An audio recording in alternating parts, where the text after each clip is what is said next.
Nalubog ako sa utang para sa iyo just to make this video. Kaya make sure na panoorin mo ang video na ito. Let's go!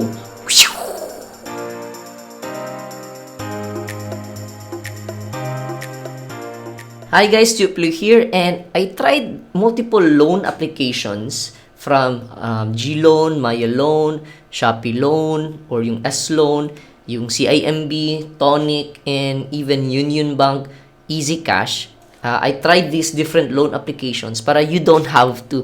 Tapos sa video ito, let's compare how much yung ano tawag ito, like how much yung interest na babayaran mo if you avail into these mga different loan application, and ano ba yung best na loan application for you. So come on, let's head over to the laptop. I'm gonna show you yung differences nito mga loan applications. Let's go. So the first loan application that we're gonna be using is Maya. So ito yung computation ni Maya loan. So for Maya, I tried to borrow 32,000. Tapos as you can see dito, meron different options, like you can pay it for 24 months, 18 months, or 12 months. So if we choose yung pinakamadaling bayaran, yung shortest na duration, parang mabilis mo matapos yung loan mo, di ba? So dito for 9 months, kailangan mo bayad ng 4,200. Again, 32,000 yung gusto mong i-borrow, ito yung per month. Tapos if i-compute mo yan, yung total payment, so 4,200 times 9 months, so ito yung total na babayaran mo, 37,000. So meaning, 37,000 yung total payment mo, minus mo sa 32,000 kasi yan yung na-receive mo na amount. So yung total na binayaran mo na interest is 5,800. Kung i-compute mo yan at percentage, that's actually 18.30%. So medyo malaki, di ba? Like, that's almost 20%. Tapos, if you look at dito, di ba, sabi dito 2% add-on rate lang or 3.5%. So, actually, if you ask me, hindi ako naniniwala dito kasi they want it to look small eh. But the truth is, 18%, ang laki niyan. You're saving the banks less than 1% pero you're borrowing money at 18%. How much more if gusto mo etong 24 months, like, gusto ko 2 years to pay yung 32,000 na loan ko. Think about it. Yung amount that you receive, 32,000, pero 1,992 times 24, that's actually 47,000. Yung total na binayaran mo na interest is 15,000. That's actually almost 50%. Sobrang laki, di ba? So this is the percentage for Maya loan. Now let's look at the next one. Ngayon, the next loan application is G-Loan by GCash. So as you can see dito, they can let me borrow up to 25,000. Tapos sabi dito, 6 to 12 months, 2.99% or 3% processing fee. So yada, yada, yada, di ba? So look at the numbers. So we wanna check the numbers. So 25,000 yung pwede ko maborrow, pero ito yung binigay nila na installment plan. So you can pay it for 2,700 per month in the next 12 months. So 2.59%, di ba? Tapos, meron pang processing fee na 750 pesos. So, yung total na ma-receive ko is 24,250 lang. Meaning, kung i-compute natin yan, yung 2.7 times 12 months, yung total na mabayaran mo is 32,700. Total interest, so eto, 32,000 binayad mo, minus mo dito sa 24. Kasi ito lang yung na-receive mo eh, hindi ito. So, yung total na interest nun, okay, plus yung processing fee, ito yung total nun, 8,500. Basically, yung percentage nito is 35.13%. So, sobrang laki, di ba? Next loan application naman is Shopee loan or S-Loan. So, meron din tayong Shopee loan. So, try natin yung mga different loan applications. So, as you can see dito, yung pwede ko lang ma-loan is 8,700. So, sobrang liit lang yung binigay nila. But, basically, you can loan for 3 months, 6 months, pwede din 9 months or 12 months. So, kunin lang natin yung pinakamaliit or yung shorter duration and the longest duration. So, yung 3 months tsaka yung 12 months. So, ngayon, compute natin. So, for 12 months, you can see dito, 1,155 times 12 months, that's actually 13,867. So, ito, 13,000 minus 87, ito yung total na interest na binayaran mo. So, that's almost 60% interest. Sobrang laki, di ba? However, if dito ka sa shorter duration, 3 months to pay lang, so yung 87 mo, so 3,330 times 3 months, so that's 9,992. So medyo maliit lang yung interest mo, so 1,200. Yung yung percent naman is almost 15%. So, again, the shorter the duration, the smaller yung interest na bayaran mo. So the next loan application is CIMB na digital bank. So as you can see dito, 30,000 yung i-try kong i-borrow. Okay, 30,000 tapos I want to repay it in 12 months. Para konti lang. And yung total na babayaran mo is, or yung monthly is 2,800. Kung i-compute mo yan, 2,800 times 12 months, that's actually 34,000 pesos. So 34,000 minus 30,000, that's 4,000 pesos. So yung interest niya is 13.47%. So not bad, di ba?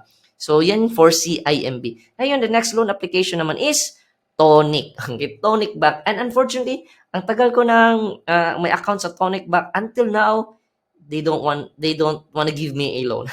Okay? But basically, boo Tonic. But anyway, so I heard also na medyo malaki din yung interest ni Tonic Bank. Ngayon, the next loan application naman is Union Bank. So, if meron kang credit card in Union Bank, actually pwede kang you borrow yung credit limit mo and turn it to cash. So, sa akin naman dito, I can borrow around 15,000. So, medyo maliit lang kasi meron pa kasing konting due doon. Okay? So, hindi pa kasi due date. So, gonna still full pay yun. But basically dito, 15,000.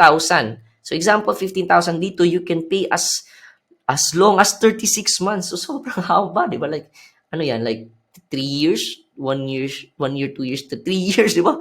Grabe naman kayo, 15,000 for 3 years ka. But anyway, computing that one, so meron 3 years, 2 years, and 18 months, 12 months, up to 3 months, yung pinaka-shorter.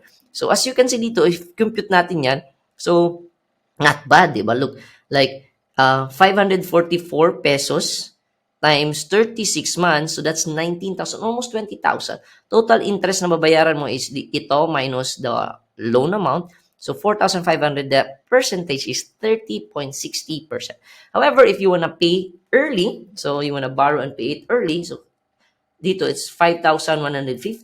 So very good yung interest nito. Like 15,450, yung interest na bayaran mo is 450 lang. That's actually 3% in interest. So far, ito yung pinaka maliit na interest rate na nakita ko sa lahat ng mga loan application. Now, to summarize, ganito. For Maya, ito yung percentage, 18.30 to 49%. So, 18 to 49%. Sa GCash, 35%. Si Shopee, pinakamalaki, 59.40%. Or merong 14.85% if you decide 3 months lang to pay.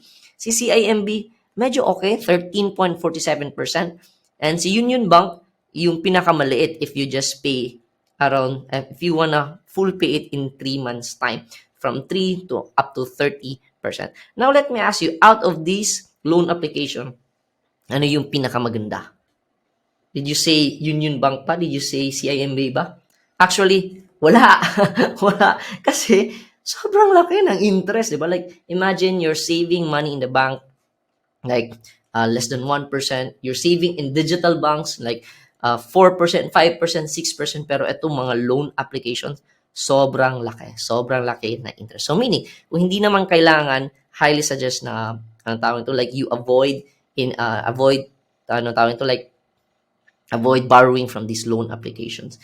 But if there's really a need, then at least makikita natin na meron pala tayong mga different options, and then at the same time, actually very convenient din kasi if you borrow from here, because like when you borrow, diretso kasi yung amount papunta dun sa digital account mo. So, very convenient din siya. But then again, the price of convenience, malaking interest. That's why si Shopee, they own Cbank, di ba? So, they can give you, magkano na ba yung Cbank ngayon? 4.5%, 4%, kasi sobrang laki yung loan. Si Maya can give you 6% to even 12% sa savings nila kasi they're actually lending money at this interest. Same thing with GCash, 35%. CIMB is also a digital bank.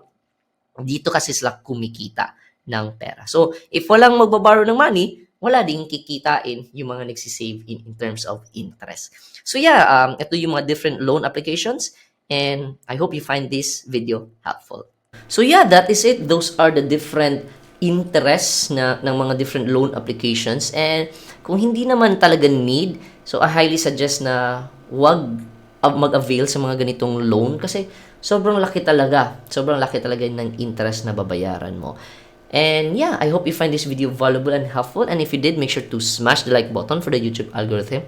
Tapos consider subscribing so we can hit the silver play button and we can reach more Filipinos.